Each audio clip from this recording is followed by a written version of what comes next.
It is Wednesday, OSD Obsessive Sneaker Disorder. This is the original OG Sneaker Talk Show, episode 336, Obsessive Loyalty. Thanks for tuning in as you do each and every week.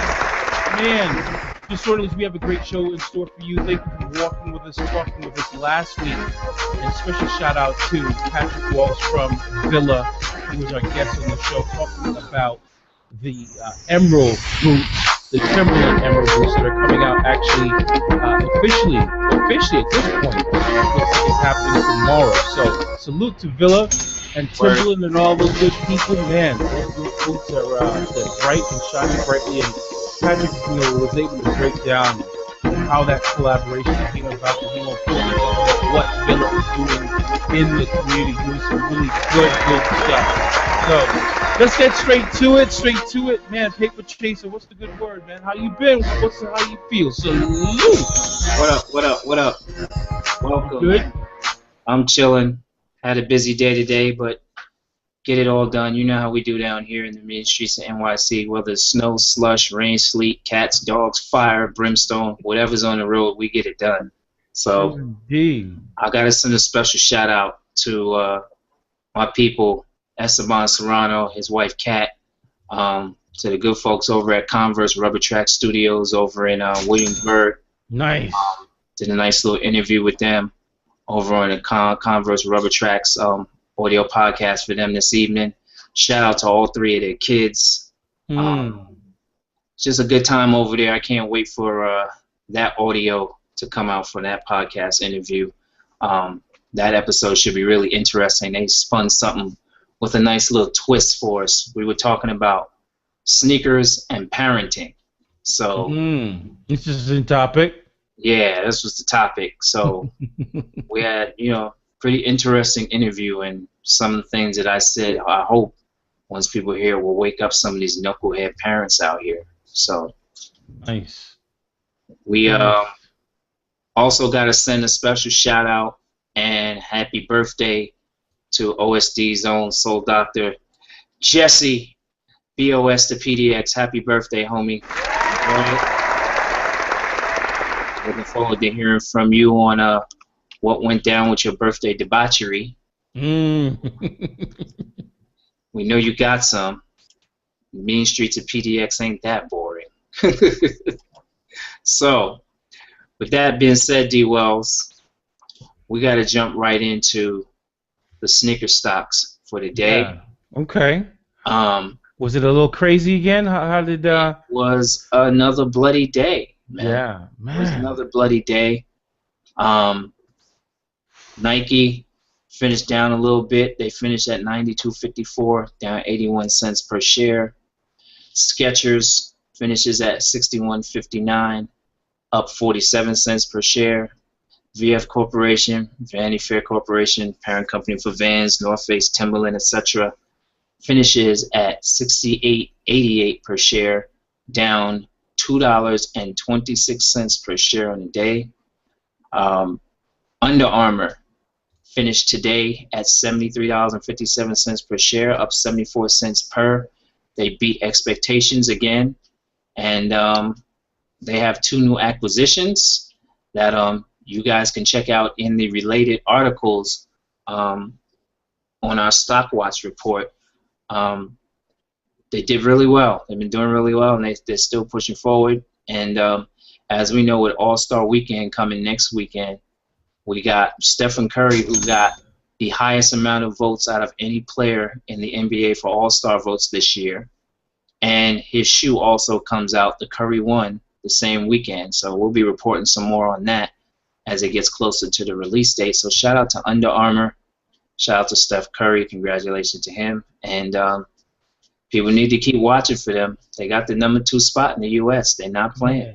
They blew the doors off this thing with their numbers for 2014. Yep. Full year sales at $3.08 billion.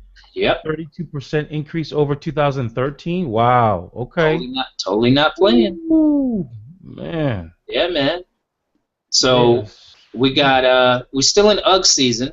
So Deckers Outdoor Corporation finished at $71.56 per share, down 40 cents per. Foot Locker Incorporated finished at $54.33 per share, down 33 cents per. Adidas AG on the OTC market finished at $36.30, down 23 cents per. Here's a big one on the day for people to gain. Something's going on with Puma today. On the ETR market, they finished at 179.60 in euros, up 8.80. 8.80 they were up today. So interesting to see what's going on with Puma. We got to catch some of our international stock news to find out what's going on with that. eBay on the NASDAQ finished at $53.71, down 54 cents per share. And last but not least, Finish Line on the NASDAQ also finished at $24.35 per share, down 6 cents per. So once again, every day, Monday through Friday, every business day, 4 p.m. Eastern Standard Time or a little later, we post these same 10 stocks that we watch. The results of that day's trading we post on Twitter, on Google+, and also on Facebook in the OSD group. So make sure you check those out. Make sure when you get a little bit of change coming your way, for whatever reason, Valentine's Day, birthday, good report card, whatever, you start figuring out a way to invest some of this money in these stocks that we watch so that you can win on both sides. So if you got any ideas or you don't have any ideas and you want to find out how to do that, you can hit us up at info@OSD Live, and we'll gladly show you how. So, bloody day today. Man. Steve Ridiculous Gordon of Ridiculous Creative has joined us. How you doing, show off? Doing well, sir. Doing well, you know. Just you came in on the tail end of how bloody it is, but I'm pretty sure you can see. That. I saw that. I know you're not liking today. Bro. No, a couple of my favorites took a hit. Yep. So, wow. Yeah, it's going to be an interesting time, but things are looking like they're going to pick back up. We've had a couple of weeks. I think this is the third week where the majority of the 10 that we watch were down. So we got to get these back on the uptick where we're seeing more green than red. I'm telling you. But it's pretty messy right now on all of these markets, domestic and internationally for some of these brands. I think going forward in the near future, we need to figure out how to add a couple more of these, figure out which two to add, expand it from like 10 to 12. We don't want to give them everything because we want them to start getting inquisitive about other brands. That's why we don't give them everything we could possibly give them.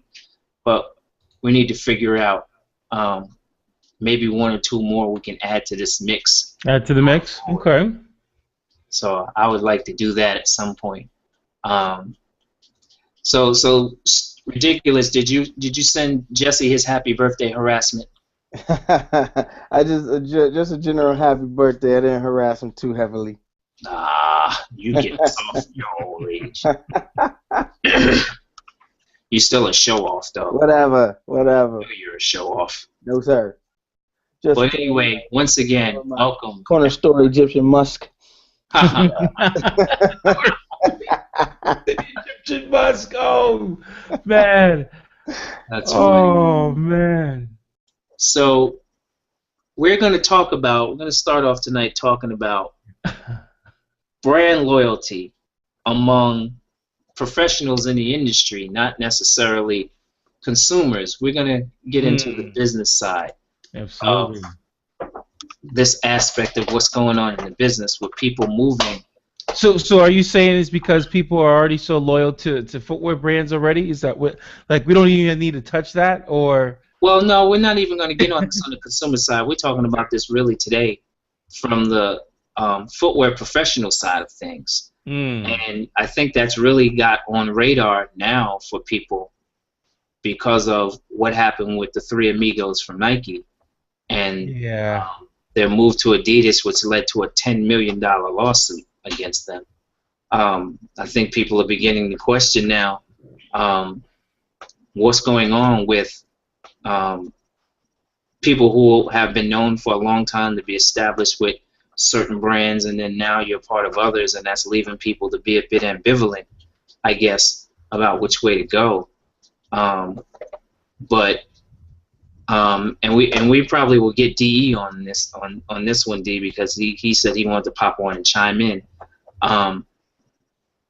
But there's plenty of examples of people who have, been, I guess for lack of a better term, they use this term in the NBA all the time, journeyman, if you will. Okay, right. And I guess the perception in certain people's minds in regards to certain people who are out there is that you're not supposed to move and find different opportunity within your industry. I mean, everyone who works within, an industry, especially an industry that has a corporate structure, you don't stay there for life. Especially designers. The shelf life for a design professional is 3 to 5 years. So there seems to be a little bit of a lack of, or there needs to be rather, a refresher for people on what goes on in this industry. And just because somebody makes one shoe that you like while they're with one brand, that totally doesn't mean that you won't see them with another one a few years later, if not the next year, or if not 6 months or whatever. Mm-hmm. So with that being said, I have a list of people who have that history, and it's well documented, and we have to provide these prominent examples for people so that they can now keep in mind that it's an industry, and within an industry, people move. They go to the competition. They go to different companies for different opportunities and for growth and for, different levels of achievement that they want to, It's highlighting for some the difference between two words that often get mixed in together. One is job, the other is career. Mm-hmm. There is a difference. Yeah. So I think people don't see, and this is why we do what we do. I don't think people see on the corporate side of the footwear business that that's how things go. Like, you get a job at, insert dream company here. That doesn't mean your life is over. That doesn't mean you made it. You can't do the touchdown dance now. No Icky Woods? Yeah, no Icky Woods. Getting them cold cuts today. Cold cuts. Yeah, so I think we need to do our social studies thing for a minute, and we need to school people on a few people who have very prominent histories that have not stuck around with the company that you know them for. So you guys help me out on this one. Start calling out some names. I'll go with a little bit of history. Okay. So we already know the more recent three, but let's say I'm not even counting them. I'll start them off first because this one's a big one. Okay. Simply because of the amount of product with this particular model that has been coming out over the last 5 years. So I'll throw out the name. Peter Moore.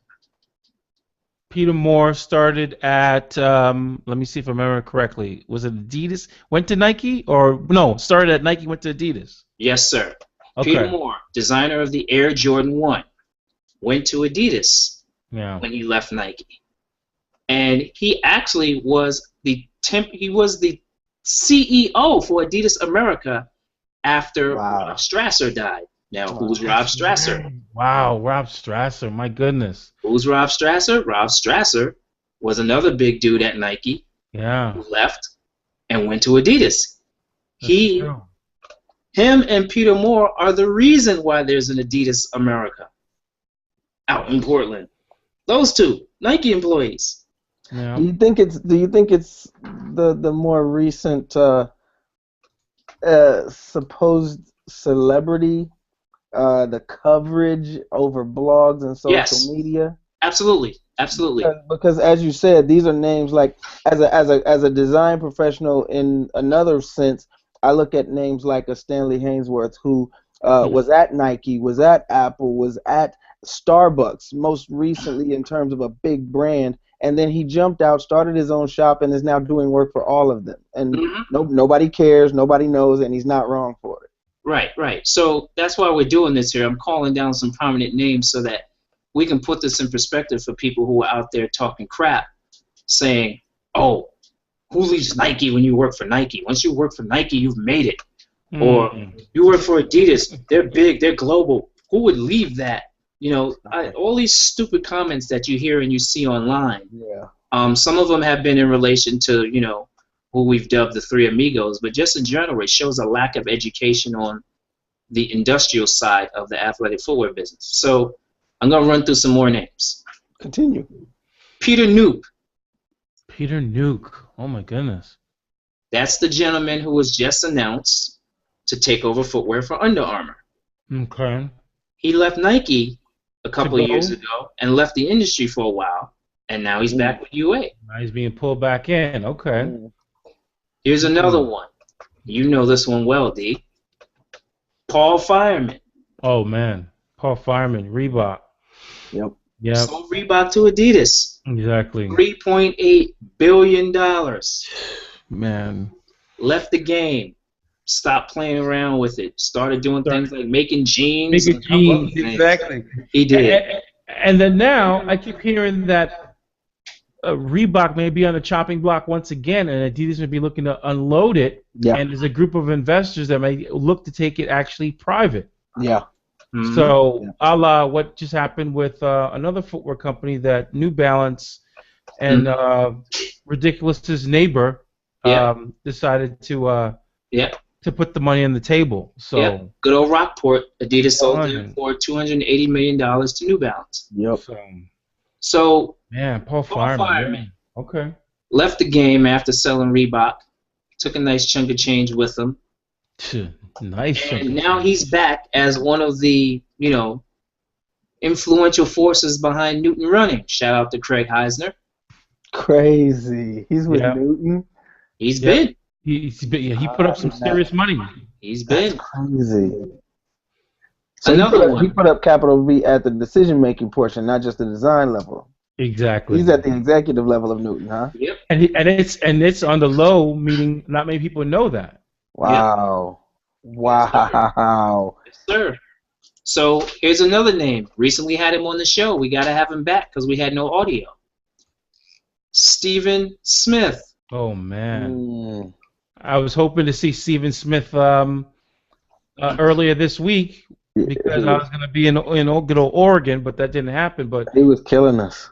Stephen Smith went. Let's call his resume out. Let's go, man. Okay. Yeah, he went silent. He went silent film on us and was murdering us. New Balance. Yeah. New Balance, Reebok. New Balance, Reebok, Nike, Adidas, and Fila. And now he's with Merrill. And now Merrill. Yep. And ain't this is the nobody man mad. who did the 574. Quite a few other shoes for Reebok. A few noteworthies for Nike as well. 574. Yeah. And I believe he did. I gotta get corrected on this. If I remember correctly from the interview in Defy New York, I believe he did Derek Jeter's shoe with Fila. I think he did. Pete. I think he did. I think he. So that was one of the ones he showed. That was one of the ones he was going to show us, wasn't it? Possibly. Wow. Another one more recently. Our good friend D. Wells. Shout out to him. E. Scott Morris. What's up, homie? Scott Morris. Okay. He started with Reebok. Yeah. He designed the ES22, among a bunch of other shoes. Dope shoe. Dope shoe. Went to Nike. Did the Michael Vick line. Got an assist on some projects from our other good friend, Jason Maiden. Mm-hmm. After 8 years at Reebok, he left Nike, and after 12 years at Nike, he recently left, and tell everyone where he is, D. Wells. Under Armour. Exactly. UA. And most recently, this one fell on the radar for a lot of people, but I actually liked his work when he was there, and I still say some of his shoes were or are the best basketball shoes that come out in recent memory. Mr. Ross Klein, the designer of the UA Anatomic Spawn. Ross is no longer with Under Armour. Where is he now? I don't know. Ross is with Adidas. Oh, word. Okay. So, and last but not least, and hopefully we'll get him on in a minute, D, our good friend, our soul brother, our soldier in the fight with us, Dwayne Edwards. Yeah, that name's at the top of the list. You think of Skechers, LA Gear, Carl Kanai. Reebok didn't give him the pass. They fumbled the ball. So he took his talents to Oregon, to Beaverton. Yep. Nike. And then he said, "I'm out this piece." He pulled the Bobby Schmurder. No, wait, but he went to Nike. Yeah. True. He created the shoe that single-handedly killed Timberland's business for years. Yep. The Go-A-Dome 2. I have like 3 pair outside right now because I've been living in boots, living in Go-A-Dome. He created the shoe that single-handedly destroyed Timberland for a while. And then went over to Jordan Brand, where we know some of the good work and classic work that he's done, and his shoes, some of his shoes within the signature line are starting to fetch a pretty penny on eBay these days. Sure. I think people are getting bored with the current number of stuff that keeps getting retro, so now they're getting curious. But Dwayne left Jordan Brand, and now Pensole Footwear Design Academy, where he's responsible for some 30 or 40 different students working for 15 to 17 different brands. So just to call the roll on all of these prominent people who have some major contributions to the athletic footwear business, major, like this is a lofty list of people, like you could do a Hall of Fame with some of these folks, if not all. And I don't think people understand the fact that on the consumer side, if you got a preference, like most hype beasts and people who lack self-esteem have these days, where they just go with one brand and that's it, then this kind of news would be shocking to you. Like, oh, once you work for this company, why would you want to work for any other? No, that's whack. But they forget about the business. It's like people who do music and forget about the business side. It's the same thing. People who love sneakers but forget there's a footwear industry. Exactly. So it's not an issue of, and you guys weigh in on this at any time, please. Well, as you said, yeah. What you said, Steve? Go ahead. I think it's what we touched on a little bit as you were speaking. The era of the superstar designer. We've seen it in music in the era of the superstar DJ. So I'm supposed to pay you a hefty fee, and before anybody else wants to beef on that, I was a paid concert DJ. I know how this works. But I'm supposed to pay a hefty fee to watch you hit the fader back and forth, match beats, and then do this for an hour. You know, light sticks. Exactly. So it's that era of the superstar freelancer, the superstar independent, and it's how you handle your business going to that next gig that I think prompts some of this reaction. So in the case of the Three Amigos, you know, when we first reported on it, we touched on it, and it sparked, and then a few weeks later, it sparked again with the lawsuit. It was because of how they left. Not in a career way, but in a superstar DJ sort of kicked the door and I'm out of here, who's coming with me way. And then it came back to bite them because they left the wrong way. Facts. And when you kick in somebody's door, make sure you ain't got to come back for shit. Word. And that's what happened. You kick in the door like I'm out. Oh, wait, let me grab this bag. No. Exactly. You can't do that. That's not a career move. That was a job move. That was a spoiled move. That was an irresponsible move. If you're thinking career. But Wayne talks about that all the time when he speaks on it. Anytime he talks about the trials and tribulations he went through, and then to start Pensole, he was ridiculed for that idea. But he left with some class. Yeah. But I think a lot of people who make the move, you know, designers or even people in marketing, and we see it a lot, let's be honest, we see it a lot with the marketing and PR people. They move around quite a bit. You know, they get recruited, so to speak. And a lot of times, let's be honest, it's a job because you're doing the same task, you're just doing it under a new label. Yep. Right? So okay, let's remove the marketing and the PR people. The designers now, though, when someone's making that, you know, that vocational jump, whatever you want to call it, they're saying, okay, I did this over here. It was good. It was challenging, but I want to work with a new group, or maybe I see something that's coming down the road with some new technology, new fabrics, or whatnot, and this team over here is doing it, and I want to be part of that and kind of setting that pace. Well, as a designer, I can tell you our fatal flaw is that we fall in love with our own ideas. And so what happens is, like you said, D, I've never known an accountant to fall in love with his numbers. I've never known a PR person, you know, I've never known a PR person to, even with their great ideas, fall in love with the actual idea. They might fall in love with the hustle. They might fall in love with the fact that they work with high-profile clients, but they don't claim ownership of ideas like designers do. Right. And when you get when it becomes, in the design world, we call it precious. When it becomes precious, now you have a fatal flaw because you're not designing to solve the problem or tell the story. You're designing for credit. Do you think is that what happened with the Three Amigos, or was it like so the days like they were trying to put so much shine out there that they basically screwed themselves? I fully believe that because, as you said, if it was, I'm moving to Adidas because they have a new material coming out. I really want to work with Boost. They've put torsion inside the Boost now, and I really want to work with that Prime knit because they're doing some things with it, with running, with this category. That's design. That's solving the equation.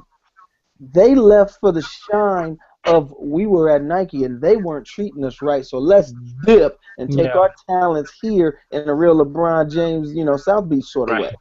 Right. So they sensationalized the move. Yeah. They should have not just the product. They were so loud about it. I mean, that's the part that I look at. I'm like, sometimes right, you just gotta make your moves and be like, okay, just let me creep right in here. Y'all not know where I am, and then all of a sudden, oh, you're over there now. Yep, Bro, I am. They had a photo shoot together announcing them stepping. It reminded me of when I first saw it, and our homie DE, aka Air Drumstick, has decided to join us. It reminded me of that party at the arena when Bosch and LeBron first joined Wade. Oh, man. Yeah. It reminded me of that. And you're right. mind you, it wasn't within the same context, an arena, thousands of fans, loud music, but probably even more. It was on the internet. It just, pretty much. Especially in this day and age, right? It just felt that way. So, you know, Dwayne's here now. Welcome, soul brother. What's going on, fellas? What up, D? Good. Welcome. Happy New Year. So, right? Oh wow, yeah. Crazy, right? So, like, think about it. Happy New Year. Here it is. True. For real. So, DE, we ran off some names in an effort to educate people who really don't pay too much attention on the footwear industry side of what happens when people move back and forth. So we were kind of tying in the shock value of when it was publicized about who's been dubbed the Three Amigos when they decided to bounce from Nike to Adidas. Right. That finally put things on radar for the average consumer / hype beast and sneakerhead that, people actually do move. They do show some kind of ambition to leave and go somewhere else and try to find a better situation. So I ran off in an effort to provide some examples of that, a whole bunch of names. Peter Moore, Rob Strasser, Peter Nuke, who's now at UA, Paul Fireman, Stephen Smith, E. Scott Morris, Ross Klein. Yeah. I ran off all these names of people who have made prominent, crazy, like we pretty much said, and we included you on that list. We ran off these names, said this could easily be like if you were to do an award night for people who've had major contributions to the footwear industry, like you and those other 7, that would be the award ceremony right there to start. I appreciate that. I would also add Jason Mayden to that. What's interesting about that list of folks? It probably actually just me and Jason. We the only 2 that didn't end up back at a footwear company. Right. And I think you'll probably start to see that a little bit more, where, especially if you're in the industry long enough, you just about with any job, you always think the grass is greener somewhere else. Mm-hmm. And you show up to realize, oh shit, it's the same grass. It's different city, different state. It's the same grass. And I think that people are going to start to understand that there's more to being a footwear designer than. I think people will start to realize that they want to be known as a designer instead of a footwear designer. Mm-hmm. And that's something I tell my students all the time is you should be vying for the singular title of designer, don't put a label in front. Don't give me a title. When you give yourself a title, you limit your own potential just by simply adding footwear designer or apparel designer or graphic designer. Mm-hmm. But I think when you think about footwear, though, its current process outside of pencil to get in is as a product designer or ID designer in school, and they're taught to work for somebody else. Mm-hmm. Fashion designers are not taught to work for somebody else. They're taught to create their own collection and have kind of more of their own business. Now, they're probably not the greatest business people, but they're taught that way. Mm-hmm. And I think nowadays, hopefully you'll start to see more people wanting to, get a taste of what it's like to work in the corporate world and leverage that to what they really want to do, whether it's for their own or join another contingency of folks. But I think you'll start to see a bit of a change because the industry's changing, man. It's not the same. There's, what always strikes me though, and I talk to my designers when I was, working with them, and I tell people the same thing is, I don't know why employees feel such a sense of loyalty to a job when the job have no sense of loyalty to you. Mm-hmm. I've never understood that one. Where, if they walk into your office or walk on your cube and say, you know what, I think it's time for you to go, you out. Mm-hmm. See you. Bye. And there's no hard feelings. Bye, Felicia. But for some reason, when someone wants to leave a company, there's hard feelings all of a sudden. Mm-hmm. It's I think it's partly that sort of hive mentality. Those same people would join gangs, sororities, other groups to be identified with. They're so damn happy to be on the inside that's that. Yeah, that's true, man. They identify so closely because, I got this thing. I'm part of the group, and they're gonna hang on to it. And I see those kids all the time through the school, and some of them, that's their identity. That's their mission. That's their goal, and I can't take that from them because I can only tell them what it's like from my experience in being there. I was the same way as well. I just try to prepare them to let them know it's like, don't let that be your justification for who you are. Right. Mm-hmm.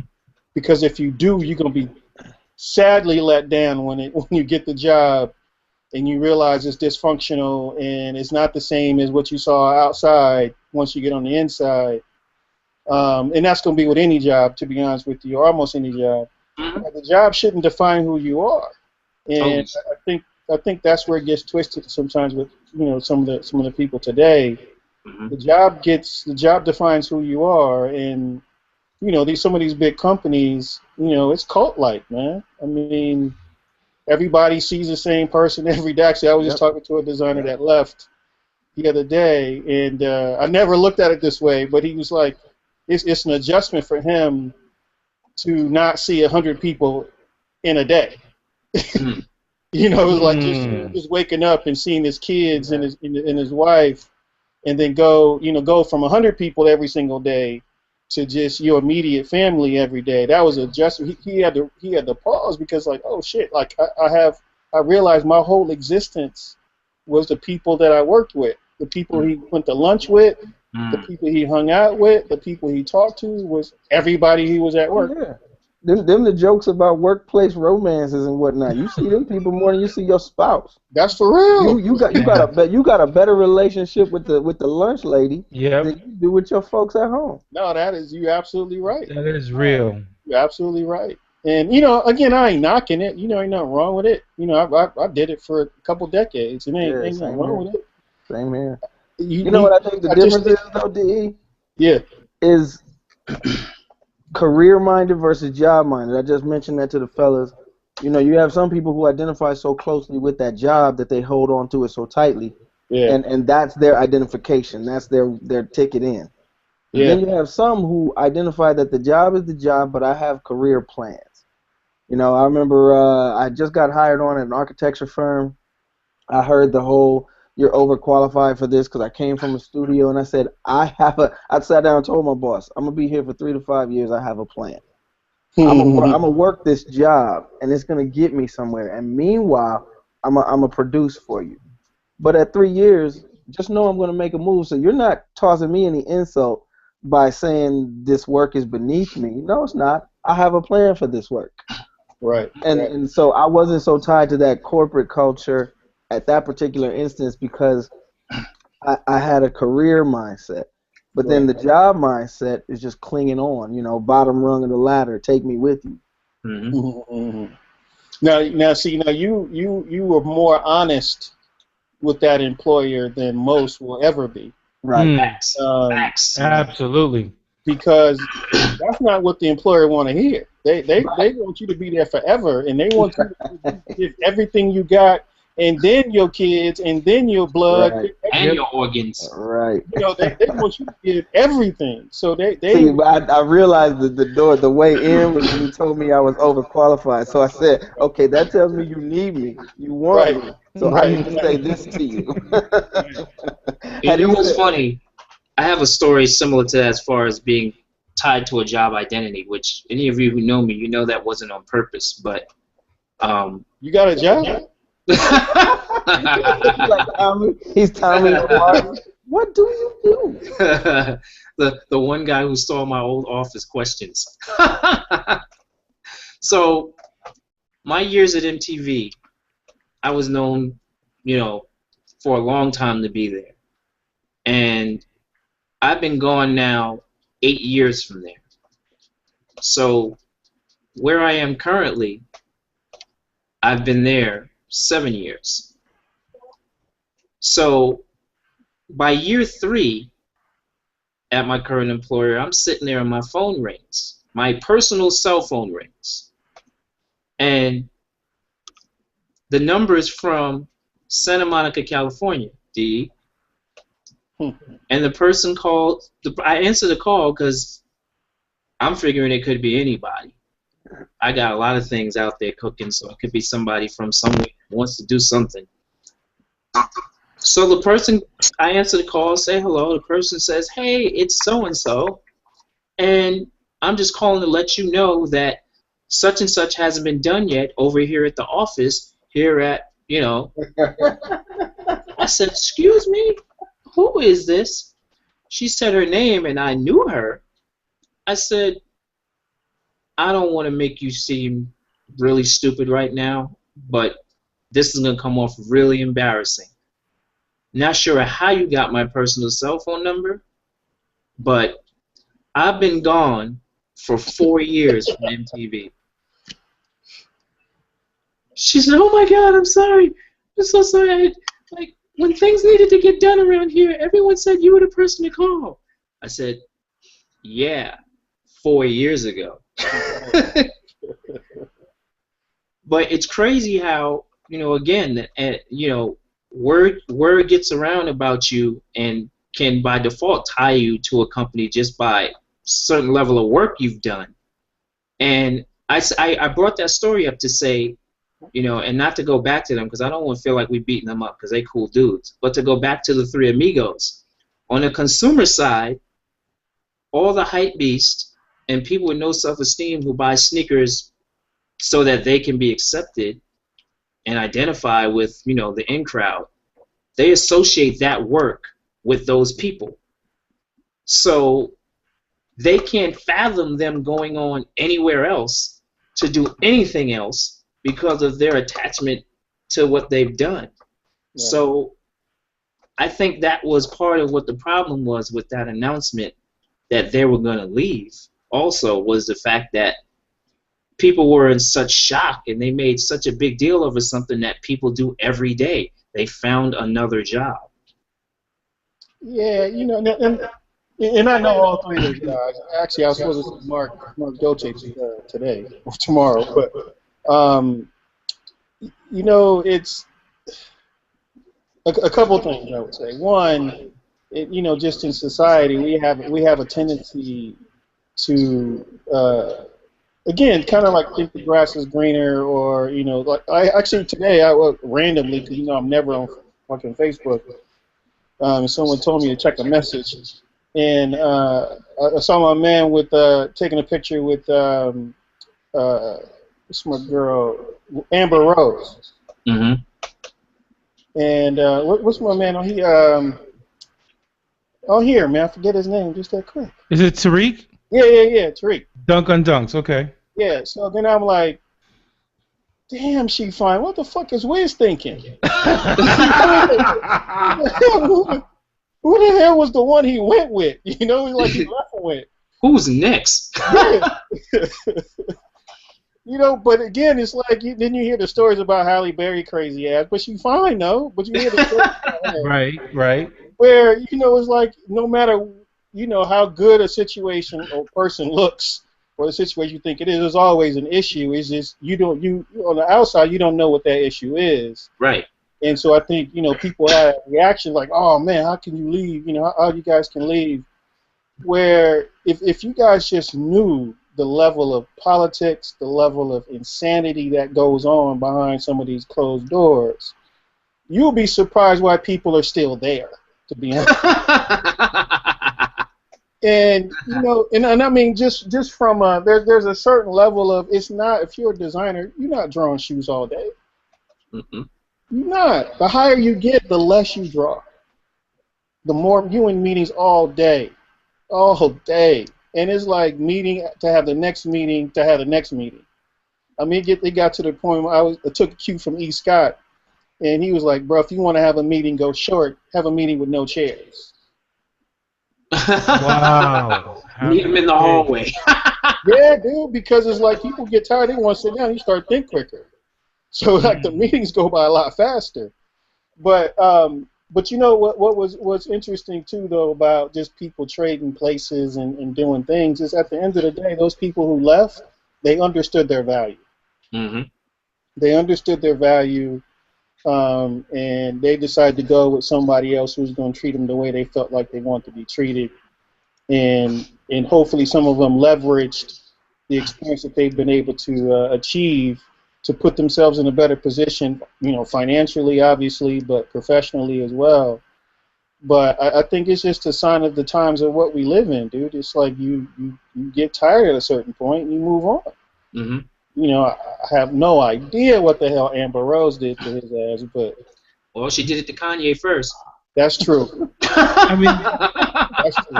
That's true. But I mean, we always think Kanye out because his ass still talking about her.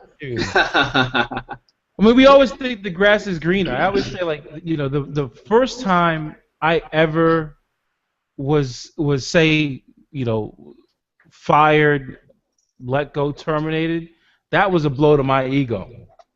Mm-hmm. Not because of the company or anything. I thought, you know, I would be there forever. It was more so I couldn't believe this company saying your services are no longer needed. But I was like, okay, peace. And it was a blessing in disguise. But the first week, it was crazy. Right. You know. And then I said to myself, I'm never going to allow myself to be put in that position ever again. Yep. Yeah, And that was a defining moment for me. same Bro, here. The bro, grass is greener when I took the sod with me. What'd you say, Steve? I said the grass is greener because I took the sod and planted it with me over there. I'm like, I know this grass is green. I walked that shit over there. I guess Dwayne could say the same thing. Hell yeah. And you know, honestly, this was back in 2004, 2003 when remember the Wizards fired Jordan? Yes. Yep. We were all on the brand like, what? How do you fire Jordan? Like, how do you fire Michael Jordan? How does that even work? How's that meeting? You know, like, They how had does too that many shit seats. work? They had too many chairs in the meeting. That's why. Yeah. And that was a wake up call for a lot of us. You know, and the brand was like, damn, nobody's untouchable. Mm-hmm. Nobody's untouchable. Yeah. You can fire Michael Jordan, you can fire anyone. Yeah, but I think for anybody, any profession you're in, I think one, you should figure out what the hell you want to do when you grow up in life, and you know, hopefully you're taking jobs to get you closer and closer to whatever that is. But you should be on the grind of leveraging wherever you at to get closer to that situation where you really want to be. Absolutely. And that's the part people they completely ignore and don't realize that part. You know, I tell my students who get jobs, I'm like, all right, put yourself on a 5-year business personal plan and then work backwards and check in with yourself every 60 days to make sure you're on track. Because what happens is if you work at a big company, let's just take Nike, for instance, shit, you trick off 3 years and you realize, damn, 3 years went by. And they go by fast. It goes by so quick. So the first year you spend all your money at the employee store, and then all your people is hitting you up for free shit or discounted shit too. So you're distracted by just the hype of being there because you're giving all your money back to them. Yep. So you don't even realize what happened the first year because it was just a blur. Yep. The second year you start to get wise to it, it's like, okay, I gotta start cutting some people off. I can't keep going to the employee store every week for people. Right. So then you start to wise up on the employee store discount part, but you still haven't invested into why you're there yet. And for some, it's not until year 3 when they start to realize, damn, I need to be meeting people and, you know, growing and learning and doing all these other things. Because if you ever apply for a job interview, at least on the footwear side, most of the time they ask for 3 to 5 years experience, unless it's 0 experience. And they say 3 because 3 years you've been there long enough to understand how a company works. 5 years, you know how that company works. But most of us get caught up in the hype and we go to sleep. Go to sleep. So I make sure all my students are on a plan. It's like, look, you can't be drifting because you know you might not need to be there no longer than 2 or 3 years. Some other opportunity might come up. You got to be prepared for it. Yeah. If you look at most designers' resumes, they have a lot of stops because there are no tenured designers in this world. No, and the older you get, depending on the company, you know, the less valuable you get. Yep. You know, and you got to start to rely on other gifts. Right. In diversifying your skill set because they will tap you on the shoulder and say, yeah, you know, it's time for you to go. Or what they typically do is they start moving you to categories that become less and less important. So they try to force you to quit first, and then they'll, you know, when that don't work, sometimes 8 years later, and they're like, you know, have you ever thought about like taking a severance package? So what are you gonna do later on when they start asking questions like that? Right. Have you ever thought about, you know, life after? Yeah. Or if they frame it like they want you to stay, like, so how you liking it here? Oh shit. Right. Yeah,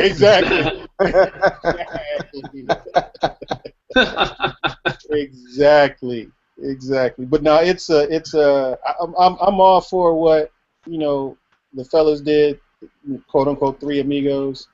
I think that was a pretty gangster move, and you know, To me, I move more in silence. I don't want I was just about to ask you, Steve, would you have broadcasted it so brashly? no, no, no, no, no, Because no. I definitely agree with knowing your value. But You have to. Yeah, they went out Jerry Maguire style. you have to. Yeah, me personally, I don't think there's anything wrong with what they did. I think the stuff that's being said. Put it this way: every company that's trying to hire you, they want you sooner than they can have you. Mm-hmm. They don't care about the company that you're leaving. Mm-hmm. True. And shit, if they're gonna talk to you and negotiate with you before you leave anyway. So it's like, what fool would quit and say, "Okay, I gotta get a job"? Mm-hmm. Yeah. You would No start one to does find a that. job before you leave the job you have. Yep. If That's just anybody that's common going sense. on job interviews, that day you dress up for work a little bit too much. Yeah. Yeah, Oh, you got an interview? he's wearing too much patent leather today. I think he's got a Exactly. job interview. Wow, you're either going on a date or a job interview, huh, Pete? Right. No, I just think hopefully, whether it's, what the guys did, or even what other people have done. I mean, it's people been leaving, Adidas and going to Nike and vice versa Mm-hmm. for the last couple of years. Just you ain't heard about it. People leaving Nike and going to UA. People Yeah. leaving UA going to Adidas. Like, it's been happening a lot. Yeah, So I you think, don't hear about it. yeah, and it's cool to move in silence, but every now and then when some news does break, I mean, your news was the kind of news when you finally left where it was like, he's doing what? Wow, that doesn't exist? Okay, I'm curious. Whereas, other kind of moves, it's like, why would you leave there? Like you said, the grass is always greener to people. So, again, I think, and this is part of what our mission is. I said this before you came on. Our mission is to educate people about the fact that there's a business to this. It's not just about making sneakers, putting them on the shelf, and buying sneakers, and then they either end up in your closet or on eBay. These are corporations. These are businesses. And there are people who are building careers working within this industry. So if at that station in life it's time for them to bounce and move to that next level, where you think they're going to go? Yeah, they gotta go somewhere. Yeah.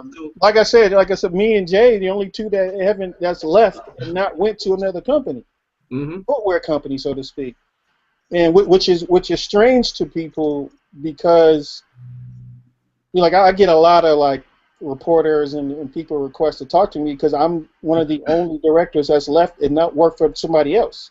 So I can say whatever the hell I want to say with no repercussion. Yes. But at the end of the day, I think that people should just know their value, man. I mean, the company knows the value of you when they bring you in. That's why they're hiring you. And I think when you're in there, you should understand your value and make sure you learn as much as you possibly can while you there on somebody else's dime. Because you never know, man. You might have, God forbid, you might have a relative in another state that you need to go take care of. And if you got to leave and go to another state, find a job at that company in that state. That's just how that works. Or you might just not like, in this case, or not in my case, but in other people's case, you might not like Oregon. Yeah. And then leave and go to another city where I get to see a blue sky. Yeah. So, with that being said, on Dwayne's concluding words of wisdom for people, consumers, disorderlies, sneaker lovers out there, be mindful of the fact that there is a business going on the other side of that sneaker box that you open once a week or twice a week or however many times a month you pull in a fresh pair. There's a business going on the other side of that box. So, and it's dirtier than the bottom of your sneakers. For added shock value. And so you laugh here. So this next topic we're going to get into, we kind of hammered at this one earlier, guys, via email. And it's up on my screen now for those who have not seen it. And I'm actually glad that Heat is here for this one too, Leo, we're gonna want you to chime in on this one too.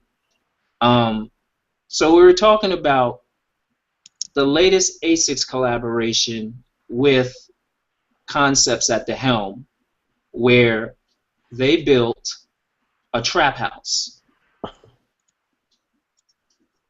That's actually a great name now I think about it. Don't help them. No, I mean for like just the topic in general we were talking about on email. Trap house, Yeah. yep, exactly. Yep. Trap house. It's true. It is. It's true. Yep. So I mean, it's catchy. It gets your attention. It's what the kids are hearing in the music. Exactly. Trap music is all over the place. But just for me to weigh in, I personally am tired of drug dealer themed sneakers of any kind. I've always been tired of them. I've always thought it was, an unnecessary reach, if you will. And I'm a little disappointed that Concepts went there, especially after my level of disappointment with, even though it was a friends and family release, my level of disappointment with Burn Rubber when they went there. We were talking about that with the Fila collection. Like, we don't need these obvious, blatant, over-the-top drug dealer references anymore. We get it. We were there.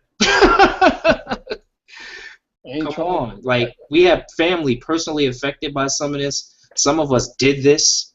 We were exposed to this on so many different levels. Dwayne's from Inglewood, probably more so than everybody on here because of where he was from. But this blatant glorification of that life through these products, it's like, come on. Like, is there nothing else we're supposed to tell about these stories? Like, and I was watching recently, and Leo, are you there? Hopefully he comes back on. Hopefully he'll jump back in. Yeah. I just finished watching this documentary series where they went into the Bluff in Atlanta, which is real. It's for those who do not know. I'll make the reference so that Dwayne can understand. He sees how it's crazy. It's similar to the Jungle. Okay. It's Atlanta's version of the Jungle. And this documentary series I watched, they went into the trap house with a legendary dude in Atlanta in the street named Curtis Snow. And they went into the trap house, his trap house with him, and he shows them how he cooks up his drugs on the stove and like the whole life inside a trap house. He shows them. Doesn't he know that's illegal and on video? I will send you guys the link to this documentary series. Okay. And of course, as Ridiculous hinted to, all over the place now, trap music dominates everything. East Coast rappers want to rhyme over trap music. The South, where it started, Midwest, West, everybody wants to rhyme over trap music. Not understanding the link. Not understand. So Curtis Snow actually went into that and went into where that whole thing originated from. And they spoke to a couple of other artists from the Atlanta area. And they spoke to Gucci Mane, Migos, a couple of other folks down that way from where that originates. And it's nothing to be played with. It's nothing to be played with. So it's interesting to me that some guys, nothing personal against them again, some guys from Boston, the Boston area, who are not in that trap life like that, created a trap house themed shoe for. Oh, you had it right the first time. They created the damn house. Yeah, they built the house, and Concepts is located in Cambridge. It's not even like it's a complete other world from the Bluff in Atlanta. It's very different. Cambridge ain't like the Jungle. No. even though the 54th Regiment, did come out of Cambridge, Massachusetts. The all-black regiment. Them brothers, that's a good reference. Exactly, and they were literally, there's so many things we could talk about. Patrick Ewing, lived and grew up in Cambridge, but it is. So Leo, you here? You got you muted. Still can't hear her. Yeah, I'm gonna try unmuting it. There you go. You there, Leo? Trying to get out. He's still. He's on his tablet. Yeah. He can hear us. We can't hear him just yet. We gotta unmute him. I see the mute. He's still muted. But anyway, so we were talking about this earlier. You guys weigh in on this. Can you hear me? Yes, there you go. Yeah, we got you. Okay. Did you hear what I was discussing? Yeah, I caught the tail end of it. So you're in the ATL area where there are real trap houses, not fabricated trap houses to sell sneakers. Yeah, when I saw this, I thought this was crazy. So weigh in on it from your perspective down there.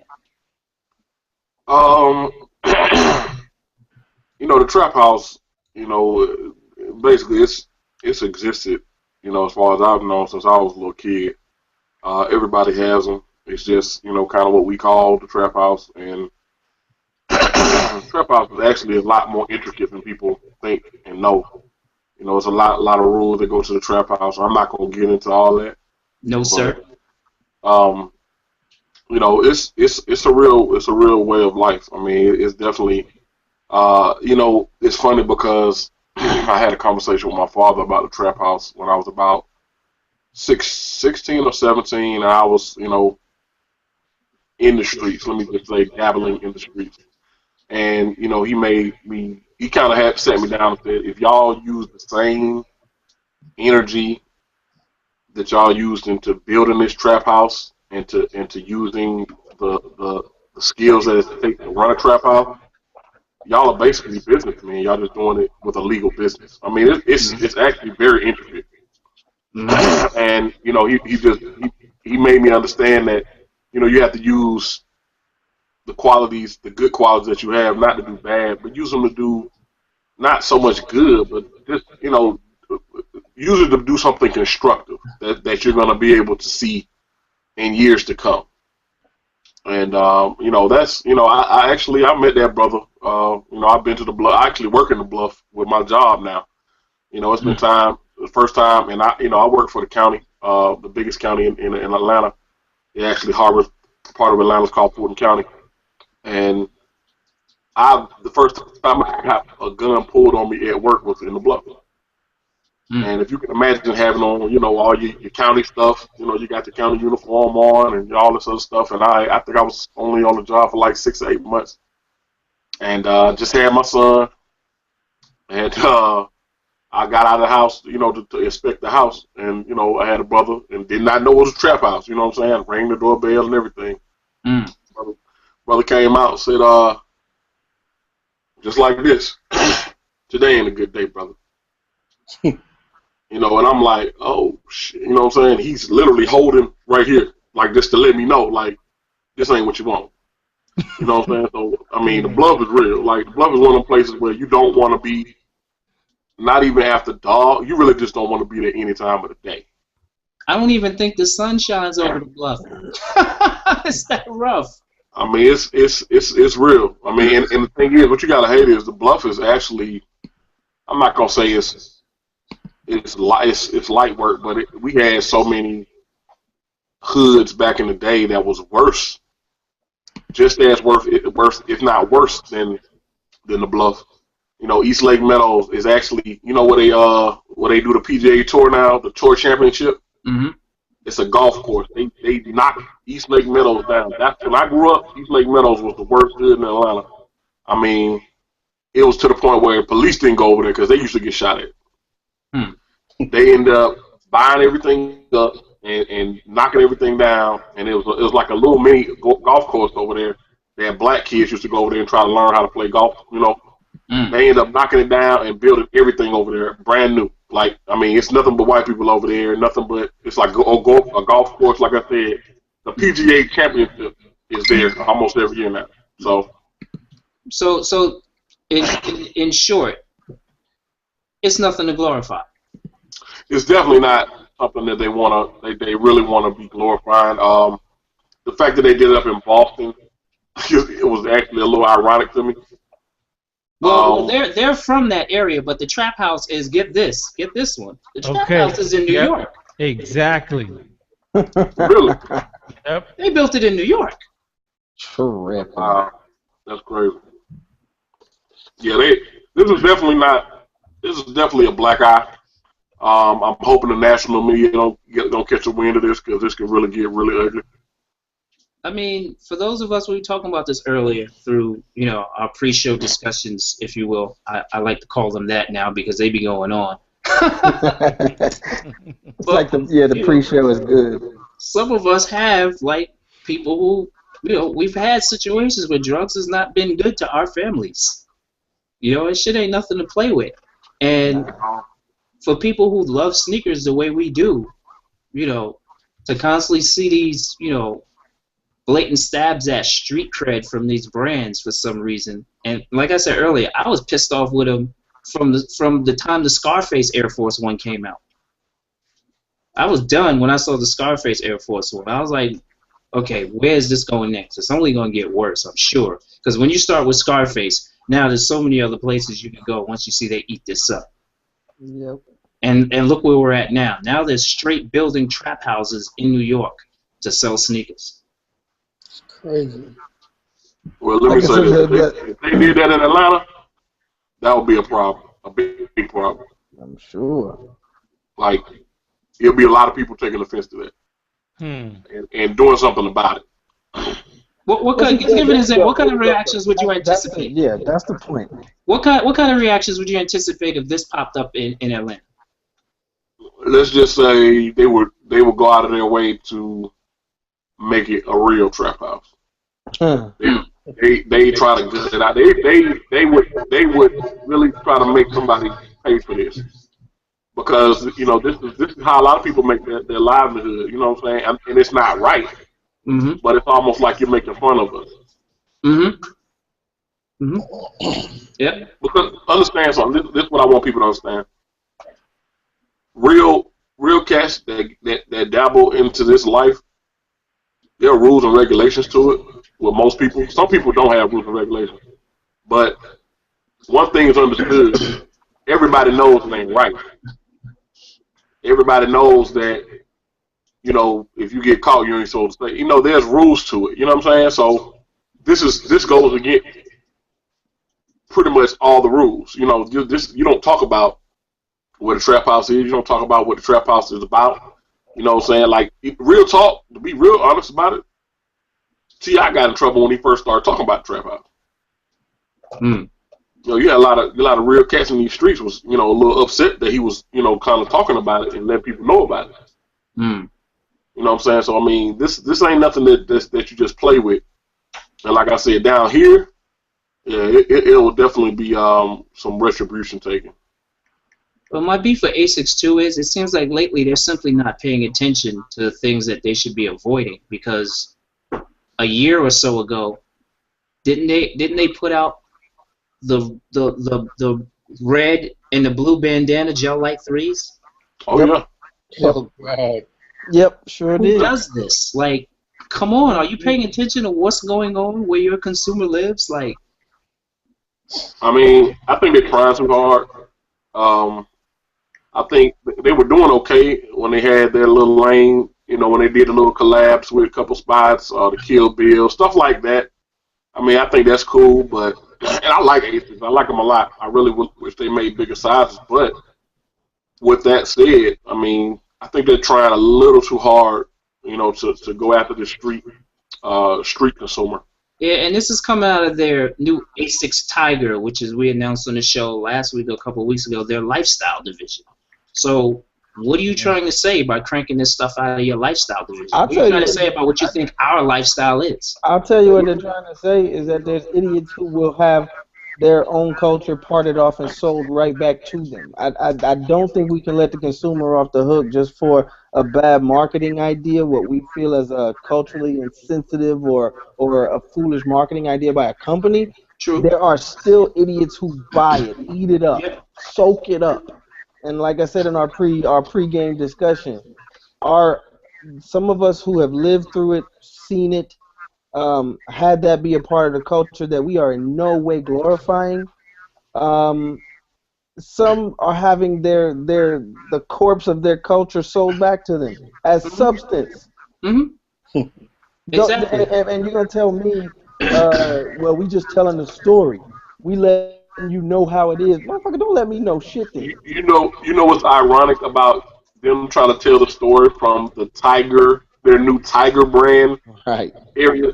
If you know your history on Asics and Tiger has nothing, absolutely nothing to do with any of what they're talking about. Nah, Going this angle. Yeah. nah. Right. No, bro. You know what I'm saying? On the inside, the discussions are okay. We make this much money selling running shoes to skinny people at about 140 pounds, 20 pounds. Mm-hmm. We need to start making some real money. Yep. So they like, okay, well, who's the biggest consumer or consumption of sneakers? The kid, that urban Absolutely. kid, or whatever, however you want to specify it. And like, well, Absolutely. you currently don't have anything for them. Mm-hmm. Absolutely. Yep. So let's protect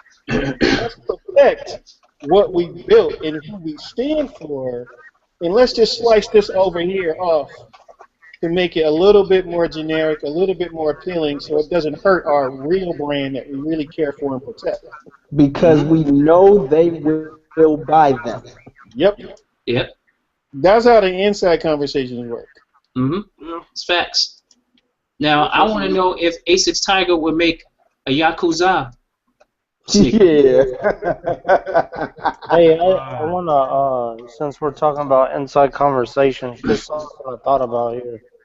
But there's nothing on this Asics sneaker that says Trap House. It's all in the packaging Mm-hmm. and the little vial that the laces are packed in. So That says it. there is I mean, wait a second. There is a possibility that Concepts just colored this thing up and did the packaging and the lace vial. No. Kadoma, we gotta fill you in on the whole story. Oh, Nah. You see on my screen? yeah. You see on my screen? Yeah. That's in New York at the Concept store. Yeah, that's the Concept store. That's not Right. a store. Well, they themed the Concept store to be a trap house. But how do you know Asics was in on that? Asics hired Whether them. you are or not, your logo's on that shoe. Come on, brother. Look, I know you Well, positive you and everything, but come on, brother. Yeah, Asics hired them, dude. Like if you put laces in a crack vial. You complicit. put I non- hate that. How do you know who put the laces in the crack vial? Come I on, don't care. Kadoma. Come on, that's being Kadoma. way too generic now. I don't care who put them in there. If that's part of the packaging, whether that's Asics or its Concepts, you in the law they would say you're in collusion. Yep. I don't know if you guys brought up the Pusha T Adidas, but it comes in a zip. That one I was counts about too. to. I was That one about to. counts too. That one's straight I- from the brand. I love that model of shoe. I will not. Well, this one is too. How is this one any different? That packaging is not straight from the brand.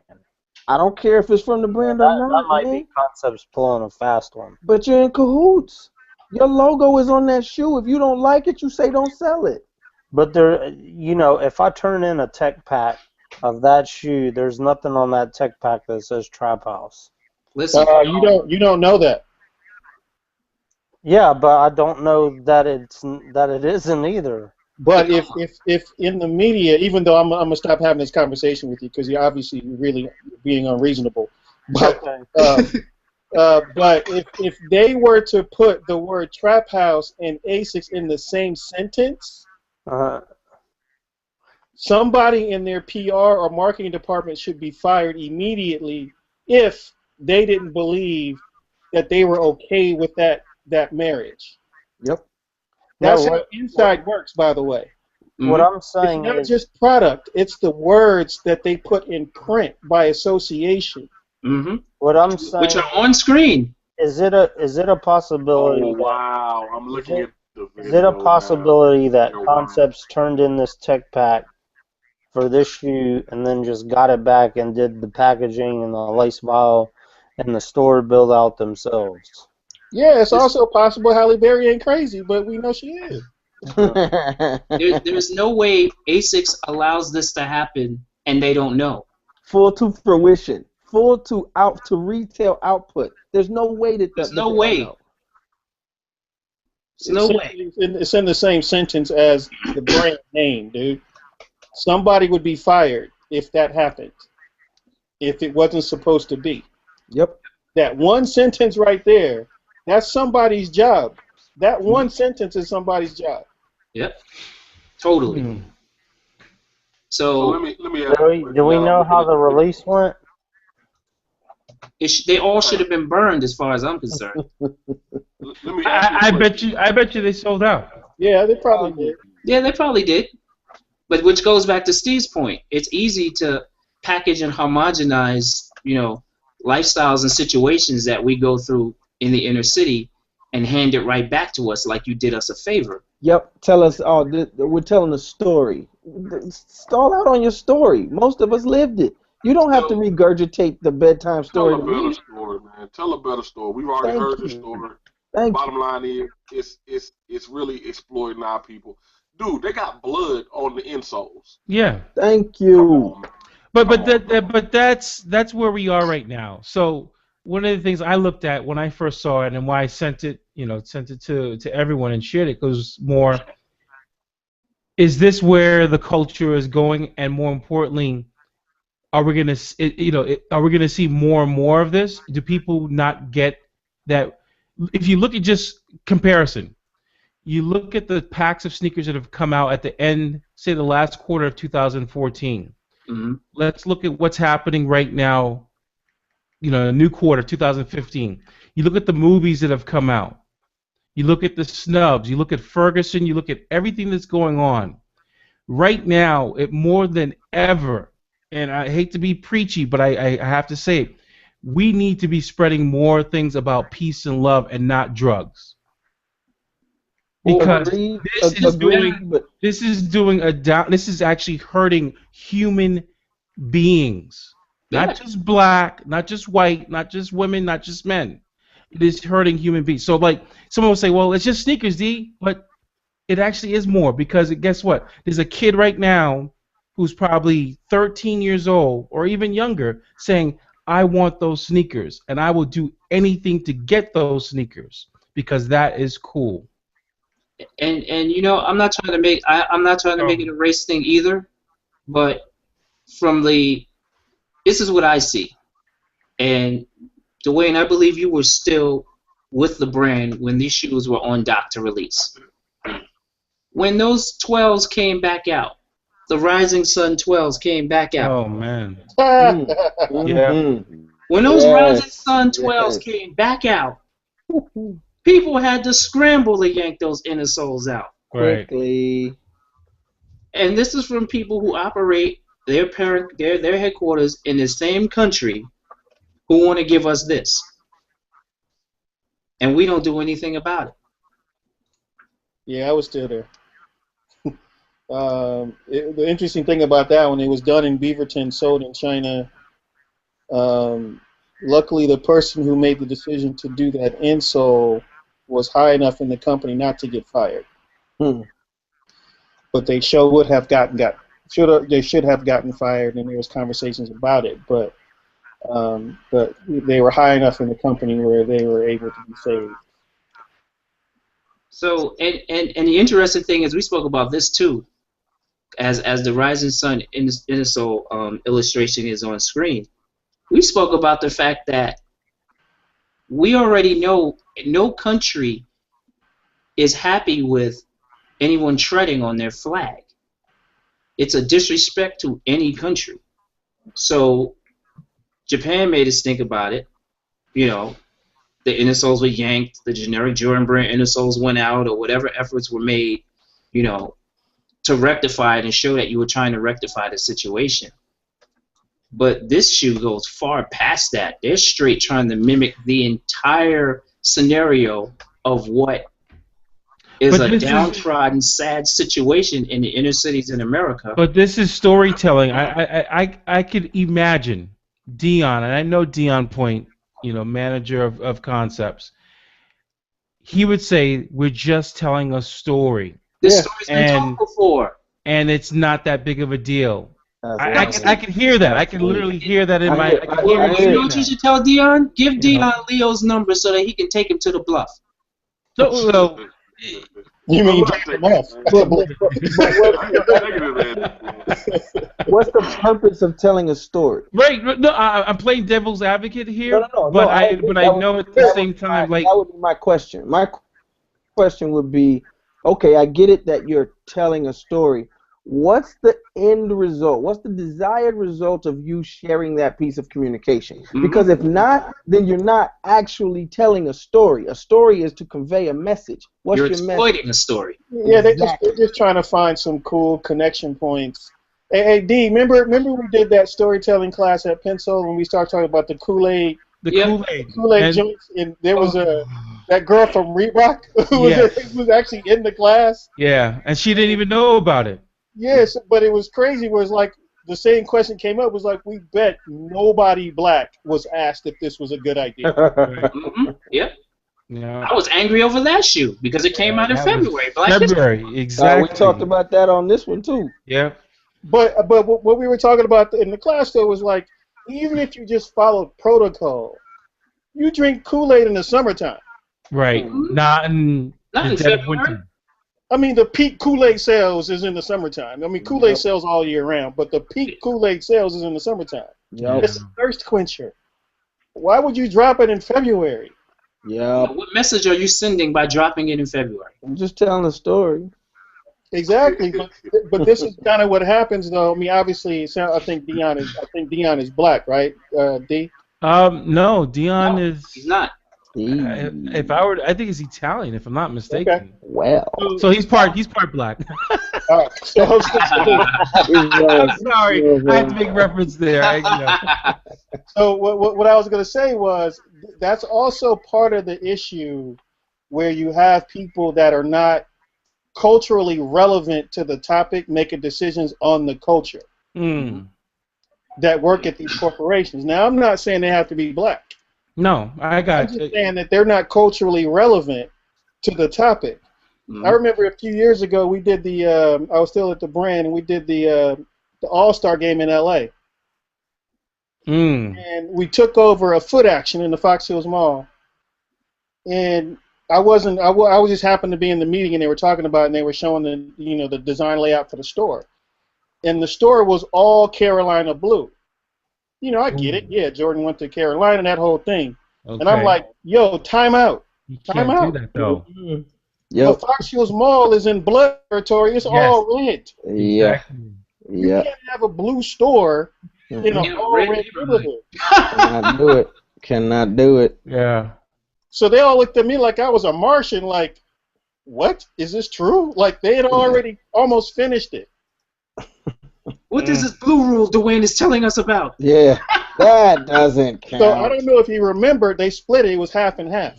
Did they really? Everything, it was half red, half blue. Everything was half red, half blue for the I didn't know that. Wow. What year is this? This is 04, right? All-Star 04. No, I wasn't that far. I was my last year at the brand, so had to be maybe 10. 10. 9. Okay. Yeah, because 2011 was. Wow. No, I think he was 11. Take that back. I think it was 11. I think. Oh no, 2012 was in Houston. Yeah, 11. It was in L.A. 13. Yeah. So, it was 11 because it was the one with the interchangeable soles. One was red, and one was blue. Yeah. Yeah. That was 11 was LA. Yes. That was 11. 2012. Yeah. That was the 11th. That was 2011. 2011. You're right. I got a pair of the red and the blue. Wow. But again, it's like if you just actually have people that are aware of little important facts like that, it could save you a lot of time and energy And or problems. backlash. Yes. And problems. And money. Yep. Yeah, that was a And 2011. money. Yeah, I remember that. Yep. The 2012 was the Zoot Suit model. Yes. So so again, from an inside perspective, you didn't know the soles were switched because of gang issues in LA. Right. So we're gonna have so here we have NBA All-Star 2015 taking place. I'm trying to make the connection here from a geographical standpoint. So we have 15 in New York City. Yeah. 2016 is gonna be in Toronto, Ontario. Uh-huh. Okay. Beyond that, right? Because they usually go 4 years out in terms of the cities that are named. Yeah, I'm not sure how that Right. flow works, but it's got to come this way at some point. I was gonna say pretty soon. It'll be back 2000. Exactly. They probably going to Golden State, that new arena. Yeah, you're right. It's going to come west sometime. Mm-hmm.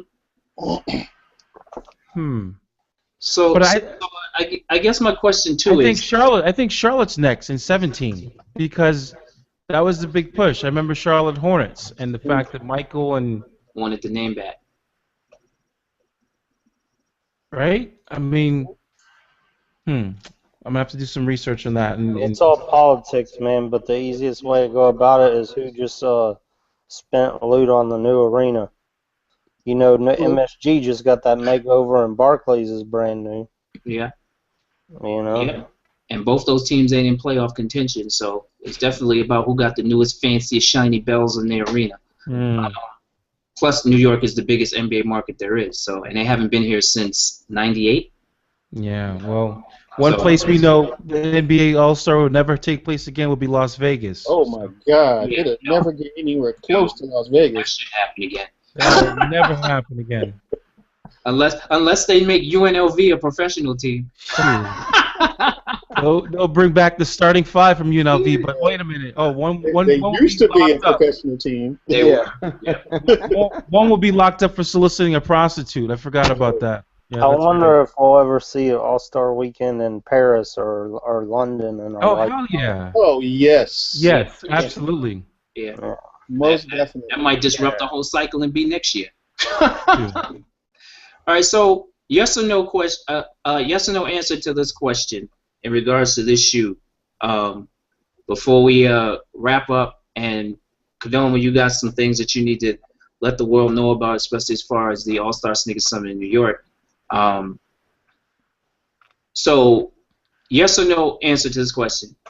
Is there a level of action on some level that can be taken by consumers to stop these kind of messages being put out on shoes? Of course there is, but I don't think it'll happen. Yeah, I think it's going to take some action from other than consumers. I think you should, like I said today, we should just shame them to death, man. We should. But you went in on that MILF one, though. You went in on that one.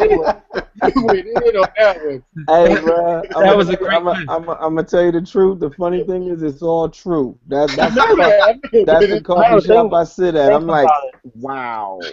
Think about it. Think about the shoes that consumers took action to stop. The Wong, the Adidas Eddie Wong. Yeah, Yep. the German in London, the Air Stab. Jeremy Scott, My Pet Monster. Yep. Which was totally misconstrued, and they still scrapped that shoe. Yeah. So I guess consumers. People don't care about the hood, though, man. What's that? That's some people don't care about the hood. Remember that Ice Cube's last words? Don't show or don't care. Best line in the whole movie. Yeah, they don't care about what happens in there, man. But if you think about most of the shoes that have been stopped or banned are culturally sensitive from a country or international point perspective. of view. Well, and then but never really a way of life. nope. You know what would stop this shoe? Tell these parents in these suburbs what the word trap actually means. There will be no more trap music. There will be no more trap shoes, trap house, because right now it's just a buzzword that they think is funny because their kids say it around the house. Trust me, the suburban high school not far away from me, trap music is all the rage right now, and them kids don't know nothing about that. They'll be the ones to buy this shoe. But if you told their mom or their dad what trap actually meant and where it comes from, and the reference, it scared the shit out of them. That'll kill this in a heartbeat. It's kind of remember when the Yin Yang Twins had the Whisper song? Yeah. Oh man. Until you heard the real version. Mm-hmm. Yep. Oh man. Yep. That radio version don't scare nobody. Hey, Disorderlies, if you're younger than 20 Man. and you're watching the show, you need to get the real version of the Whisper song. Oh man. Funny story. Funny story. The first time I ever heard this song was in a strip club, but I heard the real version. So I'm like, damn, like, okay, you know what I'm saying? Like, this song, you know, and they going, you know, the strippers going ham on this shit. So, man, I think about 2-3 weeks later, I rarely listen to the radio, but, you know, I get in the car with the wife, and she has the radio on. And I hear the shit come on, and I say, yo, turn that! I got my kids in the car, and it's like, what? And she was like, this song is okay, and the kid, you know, say, I got some my nephews in there, they singing the shit. I'm like, so I listen, it's totally different. Mm-hmm. I'm like, what in the hell? But you really don't know until you listen to that real song. Like the first time I ever heard it was the real version. Mm-hmm. Yeah, I almost lost my mind. My wife had that shit. Like, I got a friend who I'm dating some of us here right now. Remember Rum Shaker from Rex and Effect? Oh man, 92. I'm wow. dating some of us. I remember the first time I heard it. I was at a party at Brown University. That's the first time I heard I got in trouble for playing it in my mama's house. Yeah. Well, that song dominated the airwaves that entire summer. Killed it. And my boy's daughter, 8 years old at the time, started singing that while we were driving down the street one day. I'm sitting in the passenger seat. She's sitting in the back. The song comes on, and she breaks into "All I Wanna Do Is Zoom, Zoom, Zoom, Zoom." Oh no! He hit the brake, Oh. and his right hand commenced to her lips, right there. Yeah, do not rumor zoom zoom. And it just stayed a shock in her face when he hit her, because she totally didn't know why he hit her. But it was such a reaction from him. It was like instinctive, like, what? Pow! Don't you ever sing that song again. I don't think she ever sang anything. I don't even think she sang ABCs no more. But it's right, yo.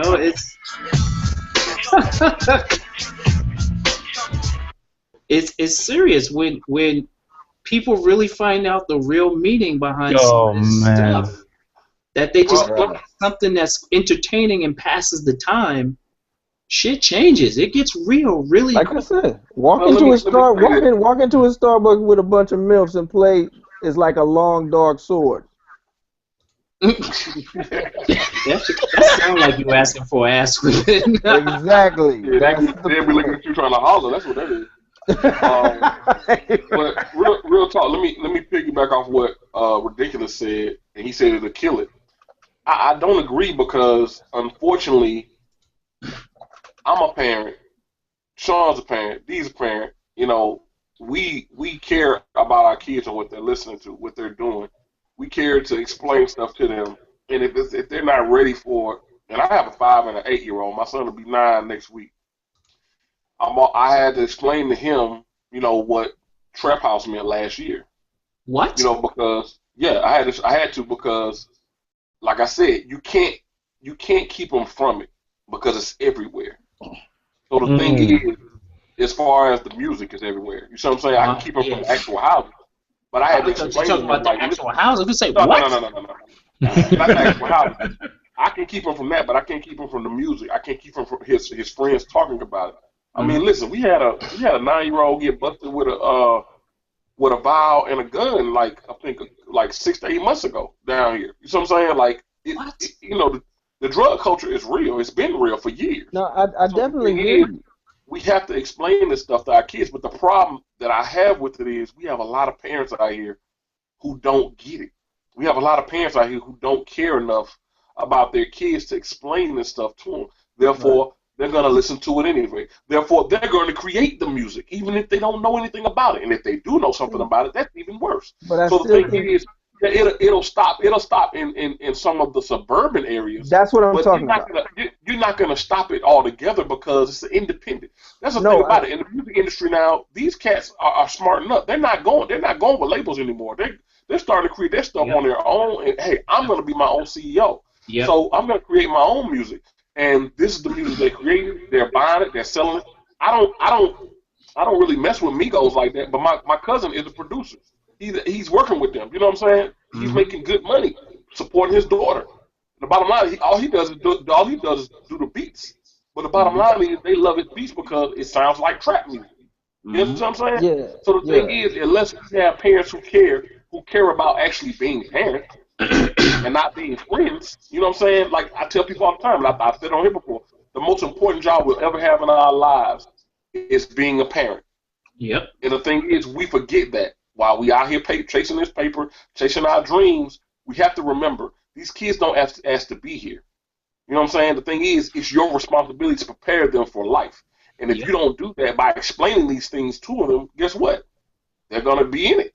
I don't disagree at all. It's gonna stop to a certain extent. It's not gonna ever really stop altogether though. You're right. I don't disagree with that at all. And the perspective I'm speaking from is one that we don't always like to highlight, and there is a dividing line.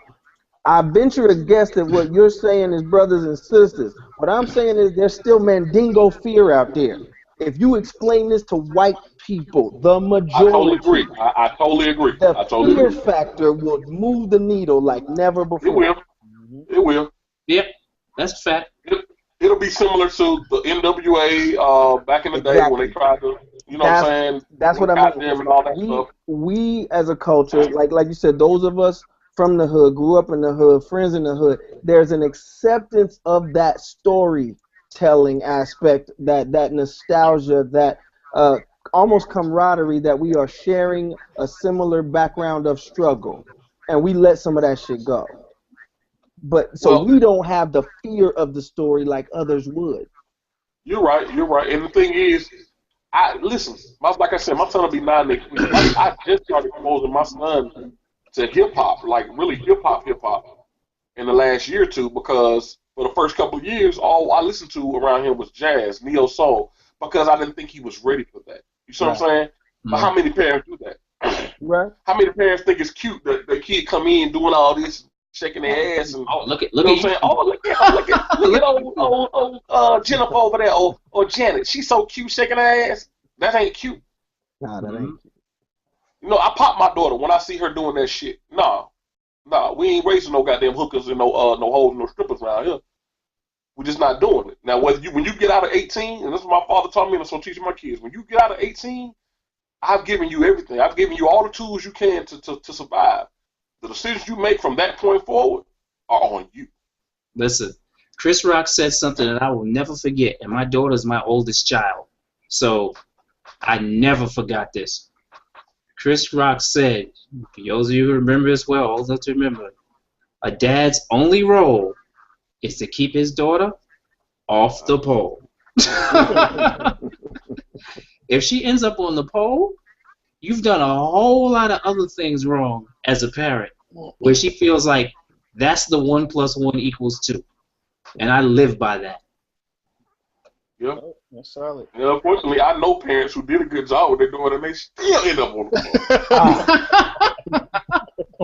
It's a damn shame. But, the lure. You know, like I said, as parents, all we can do is give them the tools that we can, so they can survive on their own. But whether or not they use it early or late, I mean, that's on them. You know what I'm saying? But as parents, we have to equip them. That's why I have to have these discussions with my son as a black man in America. You know, like we talked about on the show before, I had to explain to him, you know, why, you know, this boy got shot. You know, because, you know what I'm saying, you know, it's hard for me having those discussions, but I have to have them as a father. Otherwise, I'm not doing my job. Yeah. Sometimes those tough discussions got to be had, but, you know, again, a lot of parents out here who not doing it. That's the thing about it. A lot of parents who are not doing it. Yeah, a whole lot. So, you know, again, I just think that whatever course of action needs to happen, you know, to let these brands know that sometimes you offend us and we want that shit to stop. We got to find that way to do that where the Adidas would get pulled.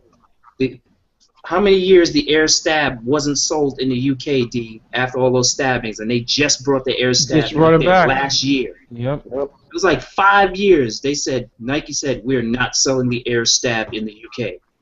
And that was behind a community activist group saying, you guys are insensitive. People over here getting stabbed to death, and you selling a shoe called the Air Stab? And mind you, the shoe was made a decade or two before that rash of violence happened, and they pulled it just out of cultural sensitivity. So why can't we get that kind of action taken care of? I think we Well, we don't stand like they do in other countries.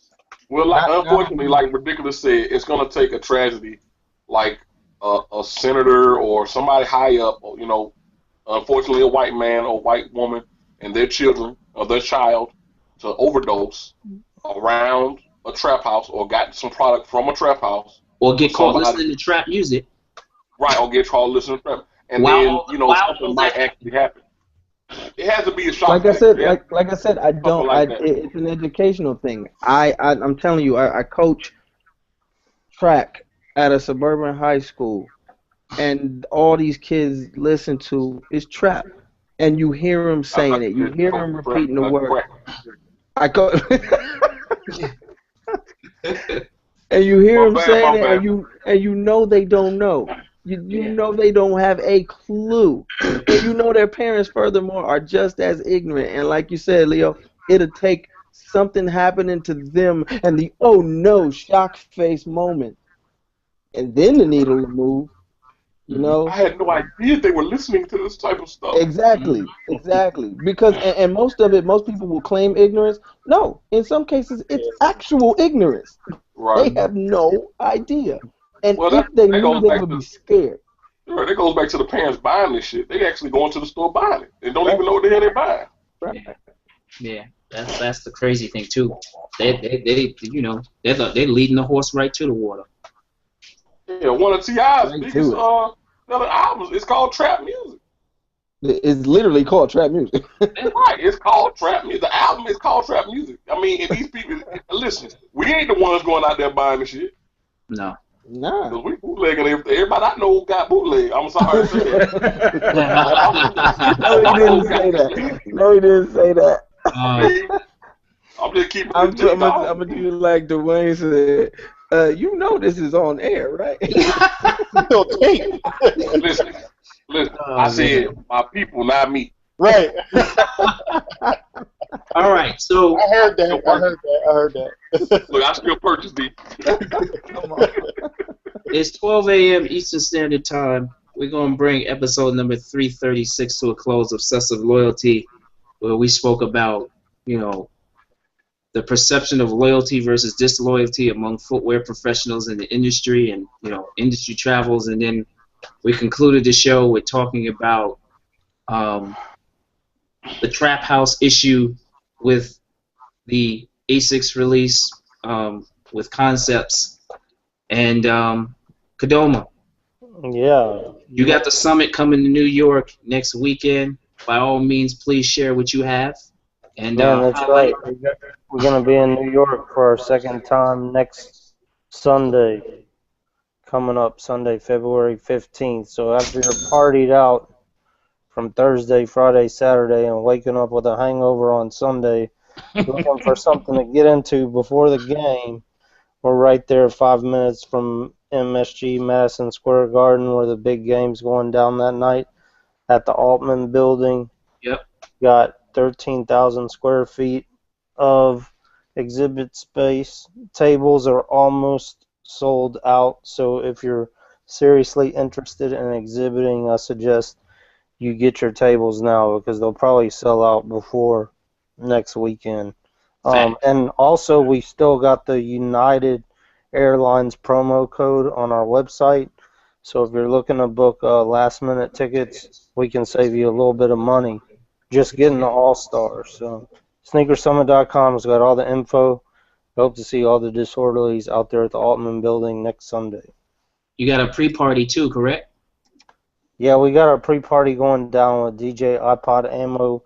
It's on Saturday night, but you can just check that out on Twitter, just at Sneaker Summit, hashtag Sneaker Summit. You'll see everything we got going on. Hopefully we got a few more announcements to make too, so make sure you're following us on our social media. DE, any news? Nah, man, I'm good, dude. Just grinding. Now you got some news. You got a couple big classes coming up. You got the platform class. Oh, What yeah. else you got? Yeah, I think about like what's happening tomorrow. Yeah, I was like, I want to take that class, but it's going on during All Star. Yeah. Oh no, you're talking about the one day joints. Okay, yeah, yeah. That's actually why I'm not gonna be in New York because I'll be in Vegas. But yeah, we got 1 day sessions for different professionals that's gonna come out. We try to set them up before the actual show, so you can just come early and then just stay for the trade show. But yeah, we're still trying to tap into the industry a little bit and educate folks and help them try to take more control of their career. You know, not get pretty much the same conversation we had when I first got on. Yep. Is just think about your career a little bit differently. Don't no pun intended. Don't get trapped in that spot. We saw what you did there. You gotta love it, man. Mr. Ridiculous Creative. Be announcing some couple of brands I've been working on, real proud of. Had to hold on for a bit for the non-disclosure agreement, but that's coming up, so it'll be fun to announce some things that I've been doing here. Other than that, like D said, just grinding, making it happen. In need of heat. Want to thank everybody who came out to the Dunk Exchange Hawks event over the weekend. I tried to get on last week, but my tablet was tripping to promote it. But it was a great event. Shout out to Gary with Dunk Exchange for letting me pretty much run it. And also shout out to my Hawks, of course. Oh, boy. 19 games in a row. Oh, boy. Only starting lineup going to be players of the month. The whole starting lineup, so that's dope. That was history with that. That was. That's about it, man. Word up, word up. D Wells. Man, I gotta get to do some serious writing. So, writing and editing. That's what I'm doing these days. Writing and editing. Stay tuned for that. And Yeah. last but not least for me. What's that? Did you get those interviews in? I did them yesterday. Nice. Okay. Yeah. So. Yeah. And last but not least, right before All-Star Weekend on Wednesday, February 11th, the next episode of From the Feet Up on Network A will be coming out. So, right on time for All-Star. So, you know where to find us on all social media outlets. By all means, we're not mythical creatures. We're all real beings and persons. You can hit us up through all the social media outlets. Till next week, we're back with episode number 337, which is, going to be leading, up into All-Star Weekend. Actually, it will also be Wednesday, February 11th. So we'll be back here. You want to know what we're going to talk about, you're going to have to tune in. And make sure you catch the archives over on osdlive.com. Plenty of audio and video archive there. And if you're a subscriber to our YouTube channel, the OSD channel, thank you very much. And we're looking forward to hearing from you guys, especially on this particular episode. So, D Wells, it's time to roll out. Absolutely. Time to roll out. Happy birthday, Jesse. Certainly. Oh, yeah. Certainly. It's been good. It's been fun. Thank you for walking, talking, and more importantly, keeping it 100% with us for episode 336. This is called Obsessive Loyalty. Y'all be good till next week. Be safe. And we out.